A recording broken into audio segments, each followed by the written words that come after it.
Okay. All right. So I am going to say a few things to encourage the mothers. So hilariously, I went through this with Lily this morning as she lay in bed. She's the best person to do our little sermon preps with because she gives good critique and is quite enthusiastic and doesn't interrupt. But she said, Mum, that was quite good, but you do need to maybe say something. How about that you like being a mum? So apparently it was quite negative. So I'm very sorry about that. But I'm trying to be honest and vulnerable. It's kind of all I know how to do. But there is hope at the end, okay? So if it sounds negative, don't worry. There is, the Jesus bit comes at the end. So thank you, Lily, for reminding me. So I have 3 girls, and they are wonderful, and I love being a mum. But there have been days where it hasn't been easy. And when Daisy and Lily, I had those 2 very, very close together. They were young. They were ridiculously young. Daisy was like 17 months when Lily was born. And I kind of lost my mind, as those of you who knew me then will know. Somebody said to me, a friend of mine who had kids a little bit older, said to me, the thing about being a mum is that it is too much and not enough all at the same time. And I remember this feeling of, oh my goodness, you have just summed up my life. It is too much and not enough all at the same time. And it was just wonderful to feel like this lady who had kids of her own who are a bit older, she got what I was talking about and feeling, and this paradox wasn't something just I felt. At that time, I'd given up my job and I loved being a mum. I was desperate to be a good mum, but I felt a kind of discontent that was this really enough that I was doing? But at the same time, it felt too much because I never had a moment to myself. It felt like there was too much to do. If you're a mum, whether your kids are older or younger, there is always something to do. There are always needs to be met, whether that is cooking, cleaning, wiping bottoms, playing games, doing hair kind of styles, pushing things, singing things, chopping things, washing things, vacuuming things. There is always something to do, and the needs can feel insurmountable, and yeah, it can feel like people are pulling at us in every direction. As they get older, I have found that my kids need different things, but it can still feel too much, particularly when you're trying to put them to bed, is often when they need you the most. And that's when they want to have life. They want you to help them with their Latin homework. Yes, Latin, I know nothing. When they want to talk to you about boys, we're getting into that stage now. Or when, they just need you the very most, is that last bit of the day when you've run out of energy. And if you are a mum, I've kind of had phases where I've worked as well as being a mum. If you are trying to be a mum and also do a job, and I know a lot of you are being a mum and doing your job at the same time at the moment in the midst of coronavirus weirdness. If you are trying to raise your children and do a job, it can feel like you're not doing anything well. And it can feel like there's just far too much of everything. There is also the feeling that there's just way too much comparison. I was probably one of the first to have kids out of my friends, and I didn't really know what I was doing. My mum had done a great job, but it was, I didn't really remember that. And so I think what I did was compare myself to everybody around me. And comparison, if you've been caught in the comparison trap, it is deadly. It's exhausting, it's crippling. And we never feel we measure up to what everybody else is putting on display, mainly because they're lying. And most people don't show what really is going on in their own homes when they're out and about. I felt as well like when I became a mum, I also should become the most amazing homemaker, the most amazing wife, the most amazing cook, the most incredible interior designer. All these things we can feel we put on ourselves when we become a mum, and maybe we have more time at home. We feel like we should be excelling in all of these areas, particularly because I was a stay-at-home mum.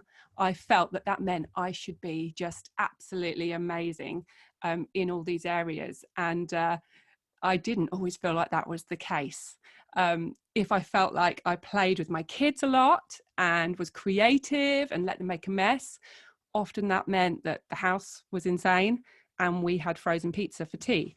If I focused on the house and made it look wonderful, that meant the kids were unhappy and sad. And Tom, you know, often he didn't really care about the house. He cared that I was happy and the kids were happy. So the problem is with comparison, the devil, the enemy, uses that to lie to us, and he uses it. And it says in the Bible that the devil prowls around like a roaring lion seeking someone to devour. And I know I let him eat me up a million times through comparing myself to other people about what my life should look like. As they've got older, I mean, some of the things I'm battling with at the moment, which the devil lies to me about, the questions that pop into my head are, have I screwed my kids up because we moved overseas and they're not living near family? Should I be signing them up for more ridiculously expensive extracurricular activities? Should Lily be playing the flute? Should Daisy be learning the cello? You know, should Poppy be a cheerleader by now? All these things that you feel like you should be doing for your children. Do they eat the right things? Do they get the right exercise? Do I buy them cool enough clothes, or do they have cool enough phones? We're getting into that stage now. Am I a good role model for them as a mom, as a Christian, as a wife? And most importantly, do they know Jesus? Am I helping them to get to know Jesus for themselves? So with all these lies often comes too much worry and a huge amount of fear. And I remember feeling all of this, and often all these emotions of too much are happening in the midst of too much noise, too much mess, and way too much responsibility. Life can feel serious and like we're not really getting time to just have fun. So although it can feel too much, don't worry. Remember I said it does cheer up. We can also feel like being a mum isn't enough. And I know I battled with this so much. I had loved my job because I'd had the girls so close together. It didn't make financial sense to stay doing my job. So I'd quit. But being at home was a challenge. And I'd actually worked for a very feminist organization, and staying home to look after my kids, you know, was not what it felt like. I was letting down womankind by being a stay-at-home mum. And in our society, it is easy to feel like there's just not enough value placed on the things that we do as a mum, even though there's so much to do. We couldn't possibly be doing anything more. It still doesn't feel quite enough. When people ask us what we do, we can find ourselves saying, oh, well, I'm just a mum. And feeling like we kind of need to rush through the stage that we're in. We can feel like we lack fulfillment, and we can miss maybe some of the positive things of the workplace, or some of the things that we think before we had kids we had. And we can also then feel guilty about that. And I know I've just gone through huge phases of being like, well, who am I anymore? What do I even like doing myself? If I had time, what would I do with it? And as I said before, we have an enemy who makes us feel all of these things. It says the thief comes only to steal and kill and destroy. And he can stop us from enjoying the season that we are in. But, okay, don't worry, there is a but. During my motherhood, over the last, 14 years, I wouldn't say I've got this down, because it's not like I felt like this and now I feel different. I feel like this is a day-to-day battle. But there is hope. And I know that we have a God who actually knows it's too much for us. He knows that all these demands are too much, and that's why he never meant for us to do it alone. He actually is there to help us, and he's desperate for us to ask for his help. And he gives us the Holy Spirit to help us, not just when we're doing ministry or when we're escaping from the house to work or whatever it is, but he wants to empower us as mums in our day-to-day. It says in 2 Corinthians, and God is able to make all grace abound to you, so that having all sufficiency in all things at all times, you may abound in every good work. He says, it says in the Bible, I can do all things through him who strengthens me. And the thing is, he doesn't give us superhuman strength. He doesn't meet every need so that we can achieve these ridiculous expectations we put on ourselves. He actually does it so we can know freedom from those expectations. He does it so that we can actually enjoy the season that we're in, enjoy the mess. And when I'm at my best, my most secure, best place with God, I can cope with a messy house. I can enjoy frozen pizza, and I can laugh. And like it says in Proverbs 31, I can laugh at the times to come, because ultimately I know me being present with my kids and enjoying the season I'm in is what he really wants for me. We also have a God who knows we get tired, and it says, come to me, all you who are heavy laden, and I will give you rest for your souls. He knows we get tired, and he wants us to rest in him and just be in him and let him be enough for us. Also, when it feels like all we are doing is kind of being a bit of an unpaid servant, we need to remember that Jesus actually came as the ultimate servant. He washed his disciples' feet. He did the things which nobody else wanted to do. He spent time with the people nobody else wanted to spend time with. When we're doing those things and the enemy lies to us, like, what are you doing with your life? Actually, those things, in God's kind of topsy-turvy way he looks at things, actually those things are the most important, and he values those things above all else.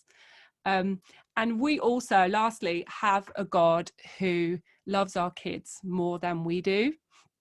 And I love my girls so much, and a lot of my struggle comes from almost loving them too much. Like, the fear of letting them down is so huge. I struggle with bouts of depression, and when I am low, the major crippling fear is that I'm letting them down, and the guilt I feel. And the enemy wants me to feel like that. But ultimately, however weak I am, God loves them more than I do, and he has a plan for them, and he will make them prosper, despite me, despite weakness. And he hears every prayer that I cry out, every time I don't know what to do, every time I feel like I've given ridiculously bad advice, every time I've made a mistake, every time I feel like I'm not measuring up, he is going to be enough for them. And we can pray for our kids first and foremost to know Jesus and have their own relationship with him. So I just want to say to you, well done. Like, hear the well done, whether you feel like you're being a great mum at the moment, whether you feel like you're struggling, because seriously, only a few weeks ago, I would say I was really struggling, feeling like, what have I done bringing them to San Francisco? Whether you're feeling great or bad, like, be encouraged. God sees everything you do, and he loves you so much.